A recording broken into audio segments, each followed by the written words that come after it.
মৌলানা ভাসানী এই দেশকে রাষ্ট্রকে একটা সত্যিকার অর্থেই কল্যাণমূলক রাষ্ট্র হিসেবে দেখতে চেয়েছিলেন, সেটা তিনি দেখে যেতে পারেননি।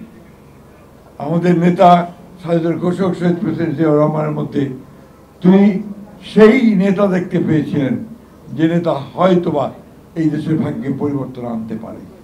সেই নেতাও বেশি দিন টেকেনি, মাত্র 3 বছর পরে শহীদ প্রেসিডেন্ট জিয়াউর রহমানকে আমরা হারিয়েছি। বন্ধুগণ, আমরা যারা বিএনপি করি আমাদের একটা দায় আছে মৌলানা আব্দুল আহমদ কিরম ভাসানীর প্রতি। সে দায়টা হচ্ছে তিনি আমাদের নেতাকে শহীদ প্রেসিডেন্ট জিয়াউর রহমানকে তিনি দোয়া করেছিলেন এবং অনুমতি দিয়েছিলেন মশিউর রহমান জাদু মিয়াকে যে জিয়াউর রহমানের সঙ্গে একসাথে কাজ করার, যে কারণে পরবর্তীকালে মশিউর রহমান জাদু মিয়া সাহেব তার ন্যাপকে নিয়ে বিএনপির সঙ্গে মার্চ করে গিয়েছিলেন, একখানে হয়েছিলেন। আজকে যে বিএনপিতে দেখবেন যে একটু বয়স্ক যারা আছেন বেশিরভাগই কিন্তু সেই ন্যাপ থেকে আসা মানুষ, অর্থাৎ মার্চ করে গিয়েছিল। এই যে দায়গুলো, এই দায়গুলো আমাদের স্বীকার করা উচিত। আমাদের মৌলানা আব্দুল আহমদ কিরম ভাসানীর বই পড়া উচিত, তার জীবনী পড়া উচিত এবং তাকে আমাদের ফলো করা উচিত। বন্ধুগণ, আমরা সেটা করি না, আমরা আজকাল কেউ পড়ি না, পড়াশোনা তো বাদ দিয়েছি।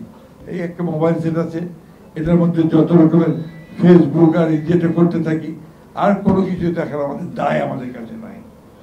এবং সেই জন্যই আজকে বাংলাদেশের রাজনীতি একটা বিভ্রান্ত অবস্থার মধ্যে চলে যাচ্ছে, কনফিউজ পলিটিক্স।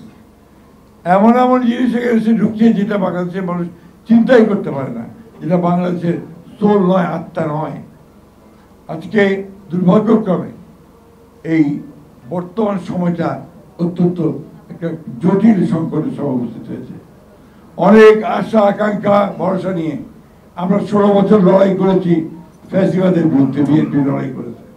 আমাদের অসংখ্য নেতাকর্মী আমাদের গ্রেফতার হয়েছে, মিথ্যা মামলা হয়েছে, নিহত হয়েছে, শহীদ হয়েছে। আমরা আজকে ছাত্র জনতার একটা অভ্যুত্থানের মধ্যে দিয়ে 24-এর আমরা জুলাই যে আন্দোলন শুরু হয়েছে, 5ই আগস্টে যার শেষ হয়েছে শেখ হাসিনার এই দেশ থেকে চলে যাওয়া নিয়ে, সেই অবস্থাটাকে, মানুষের সেই আকাঙ্ক্ষাটাকে, মানুষের চাওয়াটাকে কিন্তু আমরা সঠিকভাবে ধরতে পারছি না। বিজলি কেবলস এর স্কিন কোটেড ইনসুলেশন আগুন প্রতিরোধী। বিজলি কেবলস, নিরাপদ আজীবন।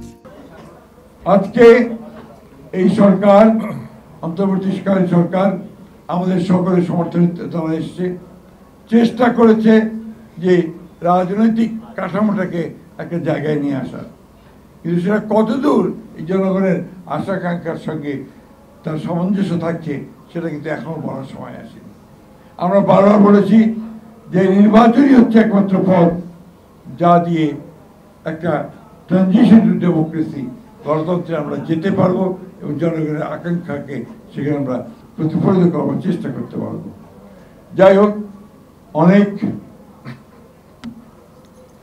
অনেকটা বিভ্রান্তি, অনেকটা হতাশা এবং অনিশ্চয়তার মধ্যে দিয়েও কিন্তু এই নির্বাচনের এখন একটা সম্ভাবনা দেখা দিয়েছে যে 26 ফেব্রুয়ারি মাসে এই নির্বাচন অনুষ্ঠিত হবে। এখানে কিছু গোষ্ঠী, কিছু মহল আজকে পরিকল্পিতভাবে এই বাংলাদেশে একটা অনিশ্চয়তা সৃষ্টি করতে চায় এবং তারা বিভিন্ন রকম দাবি তুলে নির্বাচনকে ব্যাহত বা বিলম্বিত করতে চায়। কিন্তু এই দেশের মানুষের এখন সবচেয়ে বড় প্রয়োজন যেটা, তারা হচ্ছে একটা নির্বাচিত সরকার যার পিছনে জনগণ থাকবে। আমি আপনাদের কাছে এইটুকু আহ্বান জানাবো সমস্ত রাজনৈতিক দলগুলোর কাছে, যার কাল বিলম্ব না করে নির্বাচন প্রক্রিয়াকে সমর্থন জানিয়ে এই দেশের মানুষের তাদের যে আপনার যেটা তাদের মত এবং তাদের যে বিশ্বাস, সেখানে এই নির্বাচনে অবশ্যই অনুষ্ঠিত করে তাদের প্রতিনিধি নির্বাচিত করার সুযোগ সৃষ্টি করে দেওয়ার জন্য। অর্থনীতির অবস্থা দিন দিন খারাপ হচ্ছে, নির্বাচিত সরকার না থাকলে তা আরো খারাপ হবে। আইন শৃঙ্খলা পরিস্থিতি খুবই খারাপ হচ্ছে, নির্বাচিত সরকার না থাকলে খুবই খারাপ হবে। আগামীকাল ফ্যাসিস্ট হাসিনার গণহত্যার বিরুদ্ধে যেটা ট্রায়াল হয়েছে রায় বেরোবে। এই নিয়ে একটা চরম আপনার একটা বলা যেতে পারে যে একটা অনিশ্চয়তা, একটা আতঙ্ক সারা দেশে বিরাজ করছে। এই নিয়ে কোনো ওইটা বড় একটা অপেক্ষা রাখে না, এবং একটা মহল এটা নিয়ে বাংলাদেশে আবার একটা নৈরাজ্য সৃষ্টি করার জন্য পায়তারা করছে। আমাদের আজকে রুখে দাঁড়াতে হবে।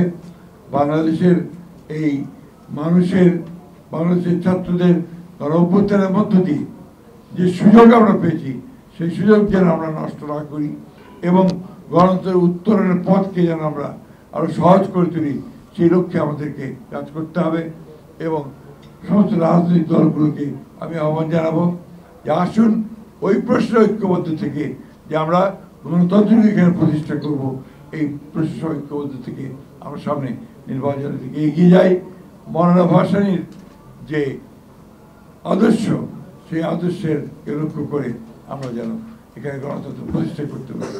এই বলে আপনাদের সবাইকে ধন্যবাদ জানিয়ে বক্তব্য শেষ করতে ইসলাম।